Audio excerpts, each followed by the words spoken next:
Assalamualaikum warahmatullahi wabarakatuh.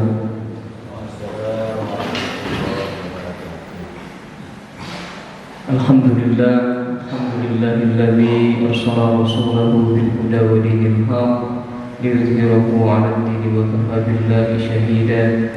Asyhadu an la ilaha illallah wahdahu la syarika lah wa asyhadu anna Muhammadan 'abduhu wa rasuluh. Amma ba'd. قال الله تعالى في كتابه الكريم أعوذ بالله من الشيطان الرجيم يا أيها الذين آمنوا كتب عليكم الصيام كما كتب على الذين من قبلكم لعلكم تتقون.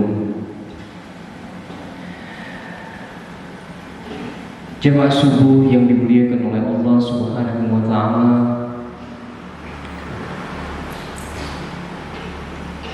di pagi hari ini memang tiadalah kata yang pantas untuk senantiasa kita ucapkan kepada Allah Subhanahu wa taala melainkan kata syukur, di mana Allah selain memberikan keimanan, kesehatan kepada kita, di hari ini Allah Subhanahu wa taala memberikan kesempatan kepada kita sehingga kita bisa berjumpa dengan yang namanya bulan Ramadan. Kaum muslimin dan muslimat yang dimuliakan oleh Allah Subhanahu wa taala, mari kita renungkan tentang kesempatan yang diberikan oleh Allah Subhanahu wa taala kepada kita tentang masalah waktu tersebut. Hadirin dan hadirat, semua kaum muslimin itu sebelum bulan Ramadan memperbanyak doa agar bisa berjumpa dengan Ramadan. Bahkan para sahabat itu 6 bulan sebelum bulan Ramadan sudah memperbanyak doa agar bisa berjumpa dengan Ramadan, agar mereka bisa memperbanyak ibadah di bulan Ramadan. Oleh karenanya, hadirin, kita buktikan rasa syukur kita kepada Allah Subhanahu wa taala dengan cara memperbanyak ibadah kepada Allah Subhanahu wa taala. Kenapa, hadirin? Waktu yang diberikan oleh Allah Subhanahu wa taala kepada kita bisa jadi banyak orang sekali yang menginginkan, namun Allah tidak memberikan kesempatan tersebut. Dan bahkan, hadirin, wallahi tidak ada yang bisa menjamin tahun depan kita masih bisa mendapati yang namanya bulan Ramadan. Hadirin, kesempatan ini jangan kita sia-siakan. Mari kita penuhi waktu kita dengan ibadah, dengan memperbanyak. Salah satunya adalah membaca Al-Quran dan juga amalan-amalan yang lainnya.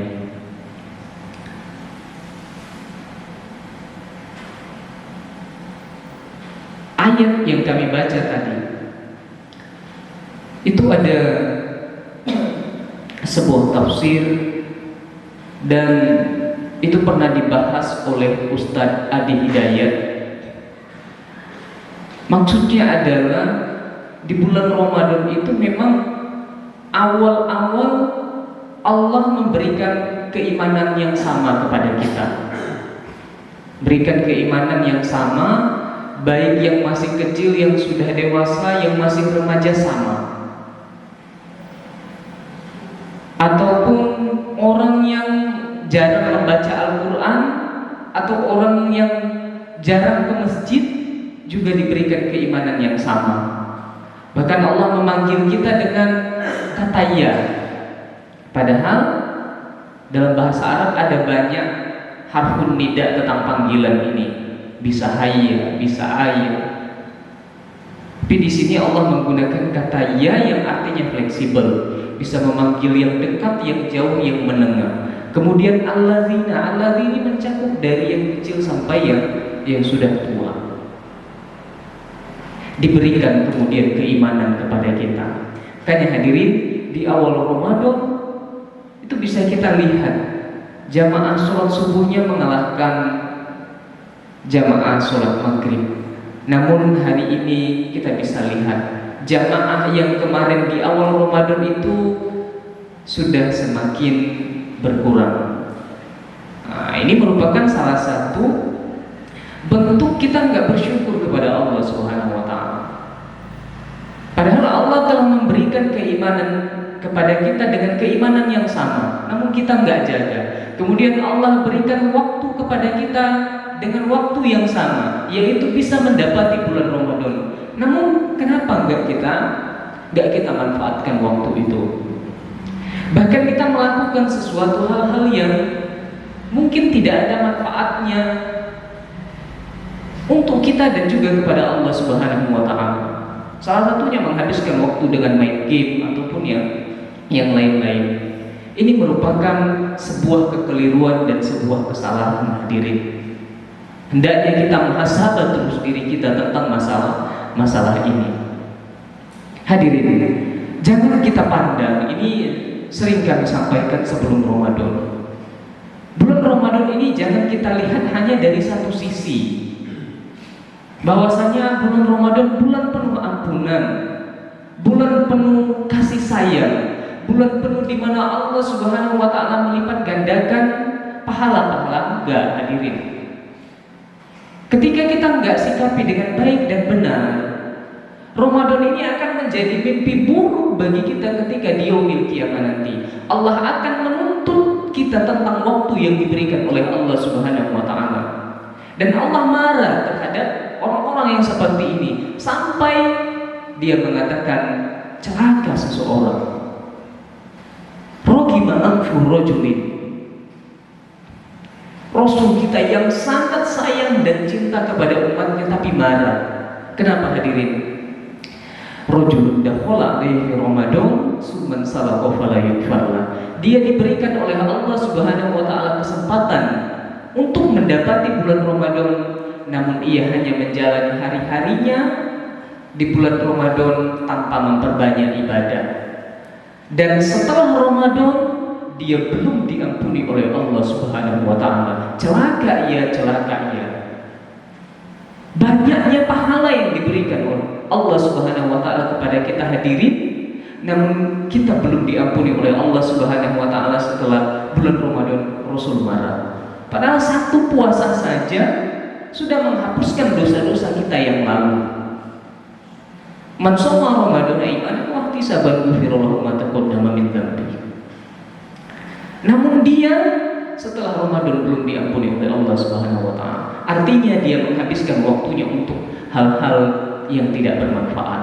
Pagi ini, hadirin, kami ingin menitik beratkan kepada kita tentang masalah keutamaan membaca Al-Quran. Perlu kita pikirkan, hadirin. Al-Quran ini bukanlah tulisan seorang doktor, bukan tulisan seorang profesor, bukan tulisan seorang penulis novel yang terkenal, enggak, hadirin. Al-Quran kalamullah yang dia diturunkan di bulan Ramadan. Hudan linnas, dia sebagai petunjuk bagi seluruh manusia, bukan hanya untuk orang-orang yang Islam, tapi seluruh manusia. Wa bayyinat minal huda wal furqan, dan dia sebagai penjelas antara yang hak dan yang batil. Kita dianjurkan sekali untuk membaca Al-Quran di bulan Ramadan. Bayangkan, hadirin, Al-Quran diturunkan kepada malaikat Jibril. Malaikat Jibril menjadi malaikat yang paling utama di antara malaikat-malaikat yang lain. Diturunkan kepada Nabi Muhammad. Nabi Muhammad menjadi nabi yang paling mulia di antara nabi-nabi yang lain. Diturunkan kepada bulan Ramadan, kemudian bulan Ramadan menjadi bulan yang lebih utama daripada bulan-bulan yang lain. Dan diturunkan Al-Quran itu kalau kepada umatnya Nabi Muhammad dan mereka mau menjadikan Al-Quran sebagai sahabatnya, tentu, hadirin, kita akan menjadi umat, dan kita memang adalah umat yang paling utama di antara umat-umat yang lain. Hadirin yang dimuliakan oleh Allah Subhanahu wa Ta'ala, mungkin pernah kami sampaikan wallahu alam di masjid ini, Al-Quran ini ada 4 hak yang dituntut dari kita. Yang pertama adalah baca, hafal tidak hafal, khatam, berurut Al-Fatihah, kemudian Al-Baqarah sampai surah An-Nas. Kita dituntut untuk membacanya. Fadilah bacanya ada. Satu huruf 10 pahala hadirin.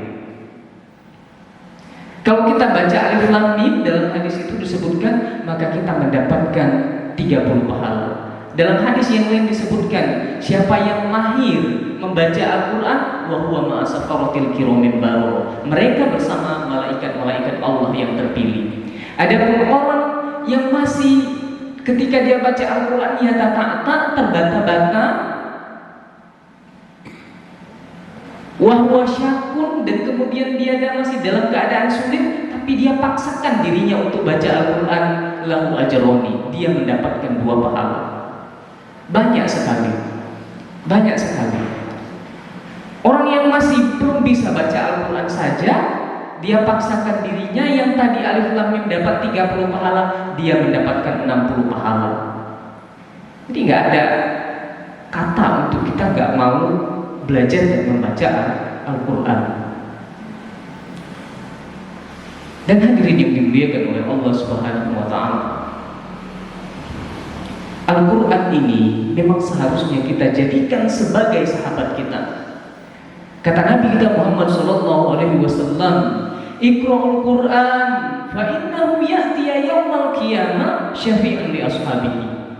Bacalah Al-Quran oleh kalian, karena Al-Quran ini akan memberikan syafaat kepada kita ketika di yaumil qiyamah nanti. Gak ada lagi nanti hadirin yang kita inginkan selain syafaat-syafaat atau amalan-amalan yang bisa menjadikan kita masuk surganya Allah Subhanahu wa Ta'ala. Di kala hari di penghisapan, semua kita butuh terhadap amalan-amalan kita. Dan ternyata yang bisa memberikan salah satu syafaat kepada kita sehingga kita masuk ke dalam surganya Allah Subhanahu wa Ta'ala adalah Al-Quran yang sebagai teman kita setiap harinya. Hadirin, tuh dalam kitab At-Tibyan dikatakan ketika Rasul melihat 2 orang yang meninggal dalam peperangan, langsung ditanya, siapa di antara kedua ini yang paling banyak hafalannya, yang paling sering membaca Al-Quran? Dia ya Rasulullah.